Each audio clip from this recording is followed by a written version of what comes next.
Hey, what's up guys? This is Adam from Motorcycle Roads. I just wanted to show you a quick ride that I just got back from in Arizona. It is just west of the Phoenix area. You're gonna take the I-10 towards LA when you get out towards Buckeye and then hit 339th Avenue. It's got another name when you look at the Google map, but I can't pronounce it. And the exit is gonna be for North 339th Avenue. And so that's where this video starts. When you get to the stop sign, Indian School Road, and when you get to Indian School Road, you're gonna take a left. So I took a left, and it's a pretty short jaunt over.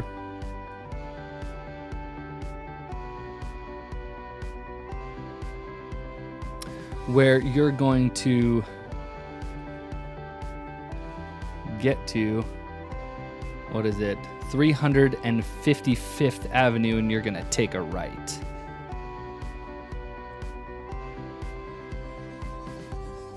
Once you take a right on 355th Avenue, it's really just staying on that road for about half your way up towards Wickenburg.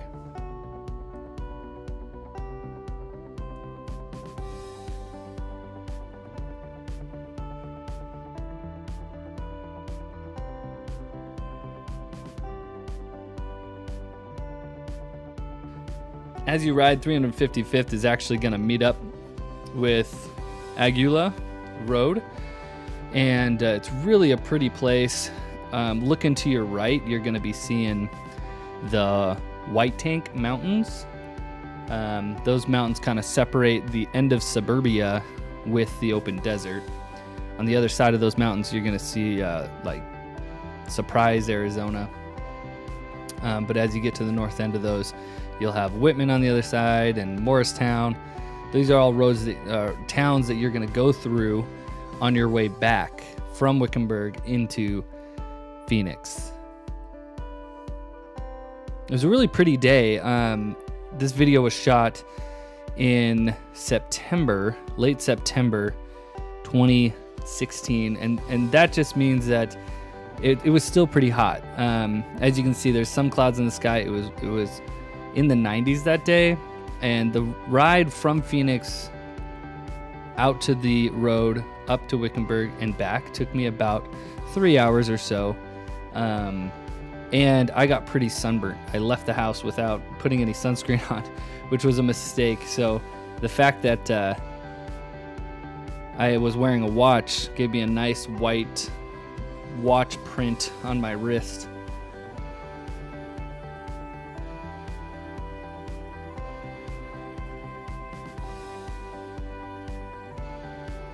Now there's really no amenities in between Buckeye and Wickenburg. Let me take a look real quick on MotoCycleRoads.com. The length of the road is, from end to end, the route is 40 miles. So it's not like you're gonna really run out of gas. I always like to gas up anytime I'm not positive how far it's going to be, because really from the I-10 up to Wickenburg, you're not going to get any amenities really, so you're not going to be able to get gas. And that's about a third of a tank on my motorcycle. 40 miles is about a third to between a quarter and a third of a tank on my motorcycle. So it's not like you won't be able to make it or that you're way out of everything and there's no one around, but you want to keep in mind it is 40 miles and there's nothing between the two. So scenery on MotoCycleRoads.com, this route gets 4 to 5 stars in scenery. I would agree with that. I think at the beginning it's pretty boring. It's pretty enough, but the problem is the road is very, very straight at the beginning. There's really not any winds. You can see in this time lapse that it's pretty much straight. About halfway through, you do have to keep an eye out for a turn. You're going to hang a right onto Vulture Mine Road. And even then, between the I-10 and Vulture Mine Road, there's very few turns.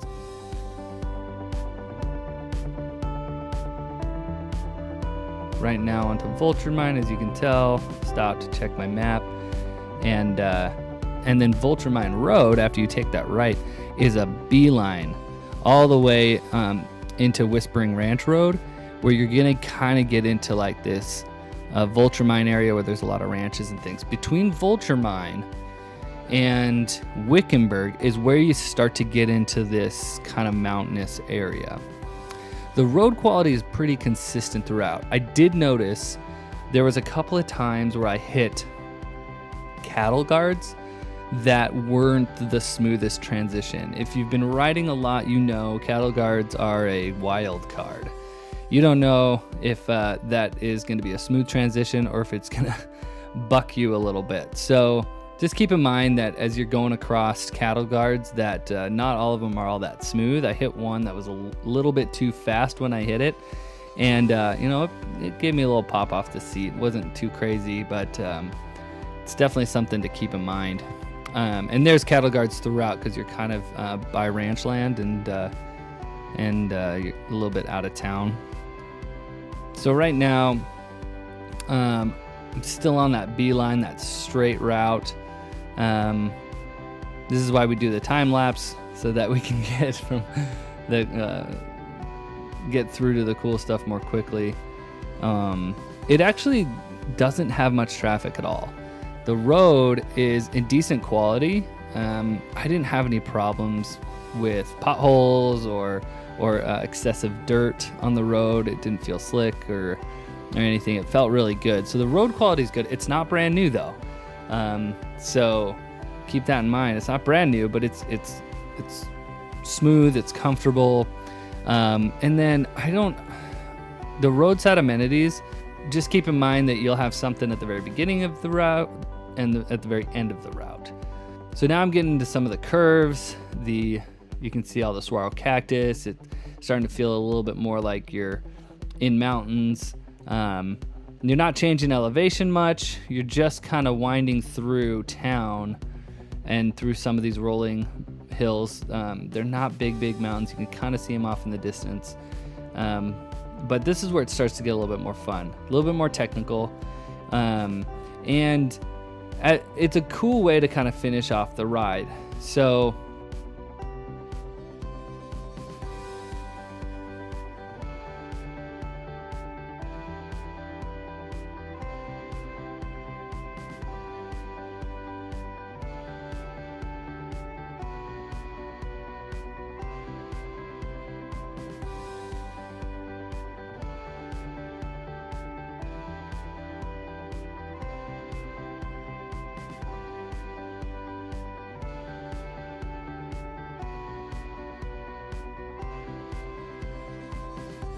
this is a great little day trip. It's not too exhausting. You can finish the ride if you're going from south to north. You can finish the ride in Wickenburg. Wickenburg is a really fun little town. It's got everything you might need: gas, food, mechanic, all those kinds of things. But it also has really fun restaurants. It's really great scenery. There's little things to do up there. So if you want to stop there and get some good food, there's some good food. Check out MotoTimelapse.com for any suggestions. There's a lot of riders who ride this route, so definitely check that out. But coming into town is probably the best part of the ride. So if you're starting in Wickenburg and going south, you're getting the best part of it right at the beginning. I'd almost suggest if you're starting in Wickenburg and staying in Wickenburg, you might want to do half of it and then just turn around and do it again. Head back into Wickenburg. Just because that's the funnest part if you like that technical riding. If you want to just relax and enjoy the scenery and the nice Arizona fall and winter weather, then it's a great ride to kind of do a loop and head back into the Phoenix area when you're done. So like I said, I did this route in late September. And even in late September, it was still about 91 degrees outside. So be careful of overheating. Be careful of dehydration. The wind is nice in September and into the winter time, but the sun is still hot. So keep that in mind if you're visiting from out of state and you're unfamiliar with Arizona climate, but I think anyone coming into Arizona knows how stinking hot it is here.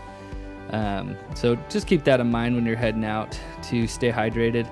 Now we're heading into Wickenburg. You can see there's a lot more cars and people and businesses, but this is where you'll stop to get some food. And the very end of this video, as we wrap up the ride, you're gonna see a lot more restaurants and kind of a little downtown. So I appreciate you guys watching it all the way through. Don't forget to subscribe. The more people who subscribe, the more followers and people interacting with comments, the more videos I'll be able to make. So appreciate you guys checking us out, and remember to be safe out there, and I'll talk to you next time.